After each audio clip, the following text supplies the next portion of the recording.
4లో కౌన్సిలర్గా గెలిచిన మీ అందరి సహకారంతో. అప్పుడు ఇదంతా గుడిసెలు అనేవాళ్ళు. ఆ గుడిసెలను తీసుకుపోయి ఈ రోజు ప్రతి గల్లీకి కంపెనీ వాళ్ళతో లొల్లి పెట్టుకుని ప్రతి గల్లీకి మీరు దగ్గరుండి ఇంజనీర్ తీసుకొని వచ్చి ప్రతి గల్లీకి 2 ఇంచెస్ లైన్ వేయడం జరిగింది. పాత బస్టాండ్ నుంచి శంషీర్ నగర్ మొత్తం.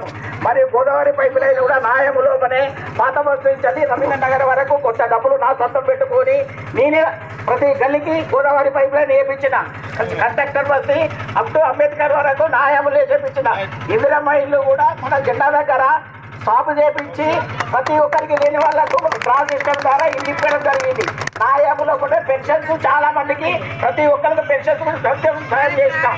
కాబట్టి రవీంద్ర నగర్ సోదరుల అన్నదమ్ములందరికీ అక్క చెల్లెళ్లకు శంషీర్నగర్ ఎట్లయితే డెవలప్ చేసినామో రవీంద్ర నగర్ని కూడా అట్లా డెవలప్ చేయాలని మా మనస్ఫూర్తిగా మేము అనుకుంటారు. ఎందుకంటే నిన్న ఒక అమ్మ తల్లి ఇంటికి పోయి చూస్తే చాలా బాధాకరంగా అనిపించింది. అందుగురించి దయచేసి మీరందరూ ఈసారి లక్ష్మణరావు గారి యాపిల్ గుర్తుకు ఓటేసి గెలిపించి మీరు బరాబరి వచ్చి అడిగే అధికారం మీకు ఉంటుంది. మమ్మల్ని గెలిపేదనుకోస్తే మళ్ళీ తర్వాత ఎక్కడ ఇష్టం కూడా అక్కడే ఉంటుంది. మాయములో కూడా కరెంటు పోల్లు, రోడ్లు, నీళ్లు ప్రతిదీ ఇందిరమ్మ ఇళ్లకు సాక్ష్యం చేయించుకొని మీ అందరి సహకారంతో ఇప్పించడం జరిగింది.